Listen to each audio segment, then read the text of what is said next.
The world of the super-rich is its own universe. A place of glass towers and bottomless ambition, where fortunes are made and lost on a whim. In this world, power is the real currency, and genius is just another thing to be bought and put on display. But sometimes, right in the middle of all the polished brilliance and intellectual posturing, something happens that nobody sees coming. It's a story that has been shared in whispers, and then shouts, across the internet, a modern-day fable that reminds us where real genius can hide. This is the story of a challenge designed to be impossible, a prize that was nothing more than a joke, and a humble woman who changed everything. Hook, the stage lights at the Tanaka Innovation Summit were blinding, but the ego of the man at the center of the stage was even more so. "Solve it," said Kaito Tanaka, CEO of the mighty Tanaka Global Corporation, a smirk playing on his lips. "And $500 million is yours." His eyes scanned the room full of celebrated minds, professors, Nobel laureates, and tech prodigies. A ripple of laughter spread through the hall. The challenge was obviously a publicity stunt, a bit of corporate theater. But the laughter caught in their throats when a single figure stepped out from the shadows. It wasn't a scientist or a programmer. It was a maid, her hands calloused from work, her face unreadable. And in that deafening silence, the game changed completely. If you believe that genius is more than just a diploma or a fancy title, make sure you subscribe and like this video. You're not going to want to miss how this ends. Section 1, The Arrogant Challenge. Kaito Tanaka was a man who had built an empire on two things, innovation and intimidation. His company, Tanaka Global, was a beast, with its hands in everything from aerospace to AI. The annual Tanaka Innovation Summit was the crown jewel of his dynasty. A flashy, week-long event where the world's smartest people were invited to basically kiss his ring. They came for the prestige, the funding, and to be near power.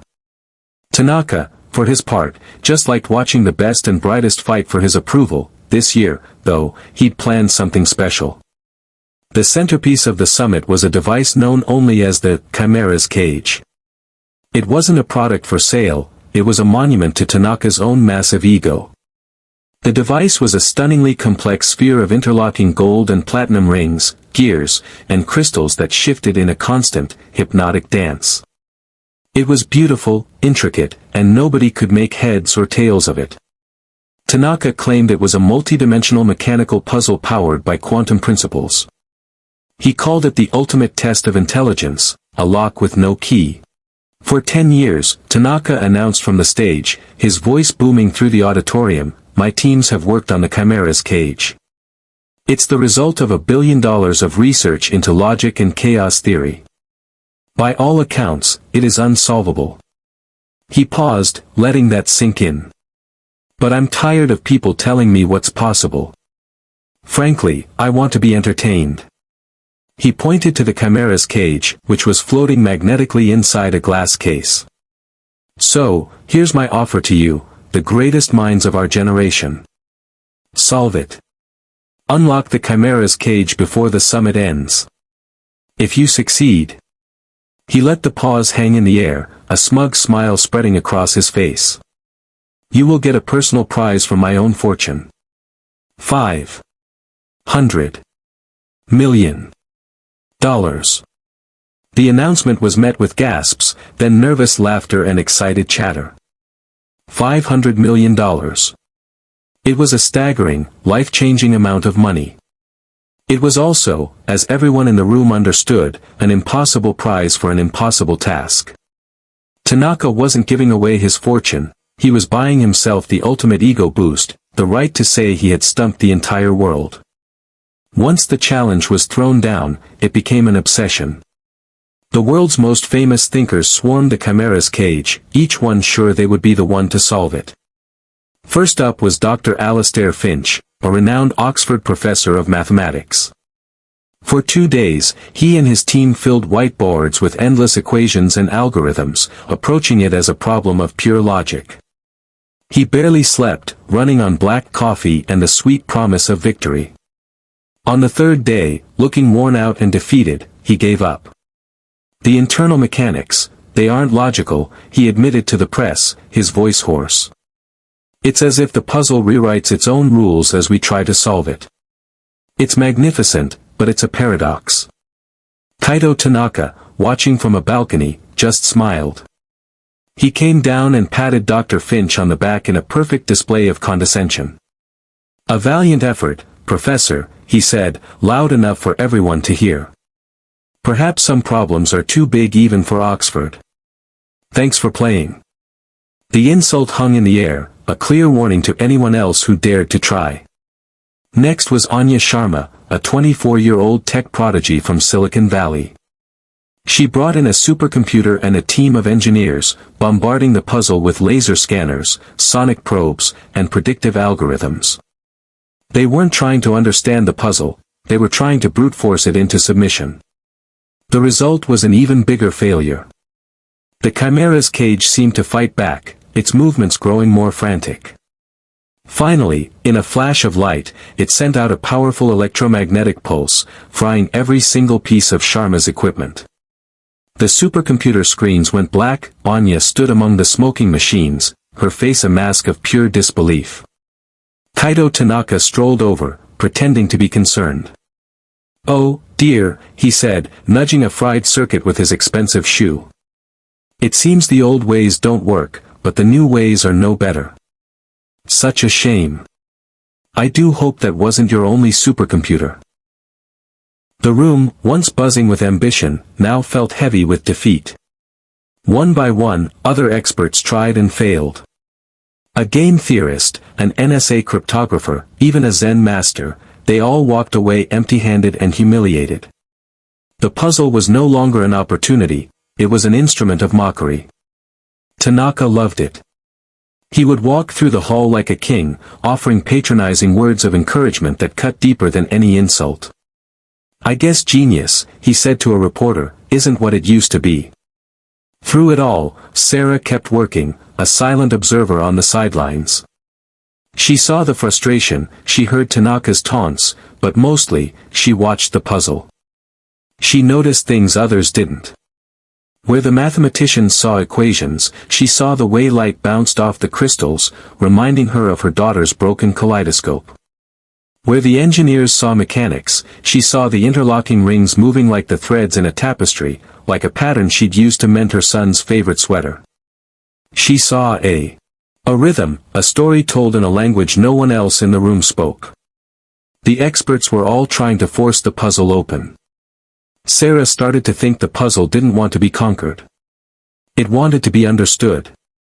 On the final night of the summit, with only hours left, Kaito Tanaka took the stage for his closing speech, a triumphant look in his eye. "It seems," he began, his voice dripping with fake sympathy, "that my prize money is safe. I have to admit, I'm a little disappointed. I had hoped for a better show." Syrupy, hollow laughter filled the room. And in that moment, something inside Sarah snapped. It was that laugh. The casual, cruel sound made at the expense of others' hard work. It was the same laugh she'd heard her whole life, from people who judged her for her uniform, her background, or her job. Without thinking, she put down her cleaning tray. She walked from the edge of the room, through the stunned, elegantly dressed crowd, and stopped at the foot of the stage. The hall fell completely silent. Every single eye was on her. Kaito Tanaka stopped talking, a look of comical disbelief on his face. He squinted at her. "I'm sorry," he said, his voice full of disdain. "Are you lost? The staff entrance is in the back."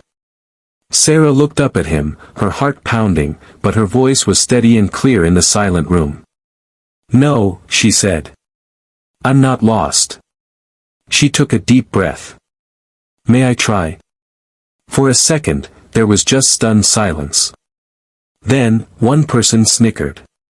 Another joined in, and suddenly the whole room erupted in cruel, mocking laughter. The idea was just too absurd. A maid? After the world's greatest minds had failed? Kaito Tanaka laughed the loudest of all, doubling over and slapping his knee. "You?" he wheezed, wiping a tear from his eye. "You want to try?" This is the best joke I've heard all week. He waved a dismissive hand. Be my guest. By all means, come on up here and dust the puzzle or something. Give us all one last laugh before we go home. His words were meant to crush her. But as Sarah walked up the steps to the stage, she felt a strange sense of calm. The laughter didn't matter anymore. There was only her, and the puzzle that had been speaking to her all week. The laughter died down into a tense silence as Sarah approached the glass case. The crowd watched with a mix of pity and morbid curiosity, expecting her to fumble for a moment before running off in tears. Kaito Tanaka stood with his arms crossed, a smug grin on his face, waiting for the punchline. The glass case slid into the floor. Sarah stood before the spinning sphere. She didn't reach for a tool or a keyboard. She just stood there, watching it. For a full minute, she simply observed, her eyes tracing the patterns of light and shadow, feeling the rhythm she had sensed from afar. What is she doing? Someone whispered in the front row. Sarah thought about her son's old, torn sweater, the one with the complex pattern her grandmother had knit. When you pulled a thread, it created tension along an invisible line. You couldn't just sew the hole shut, you had to find the source of the tension and release it first. You had to work with the fabric, not against it. She saw that same principle here. The experts had treated the cage like an enemy to be conquered. They used force and logic. But Sarah saw the tension. She saw a single, tiny crystal, smaller than the rest, that seemed to pulse just slightly out of sync with the main dance. It was the snag in the thread. Ignoring the big, flashy outer rings, Sarah reached out. Her touch was gentle. She didn't try to stop the sphere. Instead, she timed her motion with its rhythm and, with a touch so light it was almost a caress, she pressed the tiny, pulsing crystal. It wasn't a button. There was no click. But the moment she touched it, the entire sphere changed. The chaotic spinning stopped. The grinding noise went silent. A deep, resonant hum filled the hall. Then, with the sound of 1,000 tiny tumblers falling into place, the chimera's cage began to unfold. Layer by layer, the sphere elegantly opened up, revealing a brilliantly glowing orb of light at its center. It was solved. The impossible puzzle was open. The silence in the room was absolute, born of pure, unfiltered shock. No one moved. The experts in the front row stared with their mouths open. Dr. Finch sank into his chair, looking at his pages of worthless equations. Anya Sharma's face was white as a sheet. They hadn't just been beaten, they had been shown they were playing the wrong game all along. All eyes turned to Kaito Tanaka. He stumbled forward, peering into the open cage, looking for a hidden switch. There was nothing. How? He stammered, turning to Sarah. His voice was no longer a confident boom but a thin, reedy squeak. What did you do? Sarah looked at the most powerful man in the room, now reduced to a sputtering mess. She gave a small shrug. You were all trying to fight it, she said softly. You just needed to listen. It was tired. It just needed to be shown the way home. Her answer, so simple yet so profound, was the final blow. A team of Tanaka's own stunned engineers rushed the stage and ran diagnostics. The solution is stable, one of them announced, his voice trembling. It's elegant. It's correct. That broke the spell. One person started clapping. Then another, and soon the entire hall was on its feet, giving a thunderous standing ovation. They weren't just clapping for the puzzle. They were clapping for the demolition of arrogance they had just witnessed. They were clapping for the quiet, dignified woman who did what no one else could. The story went viral. Sarah, the invisible maid, was suddenly the most famous woman on the planet. Kaito Tanaka had to pay the $500 million, the transaction was public and legally binding. Then he vanished from public life, completely humiliated. His company's stock plummeted overnight. His reign was over. Sarah, however, was just getting started. She didn't buy a private island or a fleet of sports cars. First, she made sure her children would have a comfortable, secure life with every opportunity she never had. Then, she did something that shocked the world all over again. She used the rest of her fortune to create the Maya Foundation, an educational group dedicated to finding and nurturing hidden talents in underprivileged communities. Its motto was simple: genius is everywhere. You just have to look. Her story became a powerful symbol. A reminder not to underestimate people because of their job, their background, or their social status. She proved that worth isn't determined by a uniform, and that the greatest wisdom can often be found in the quietest corners, in the minds of those who learn to see the world while being ignored by it.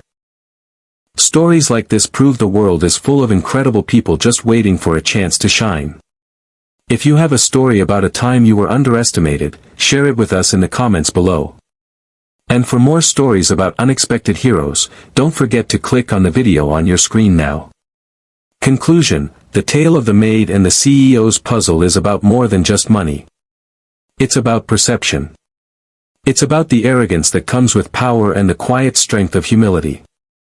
Kaito Tanaka built a cage of metal and logic he thought was unbreakable, but he was the one who was truly trapped, in a prison of his own ego, unable to see the world from any perspective but his.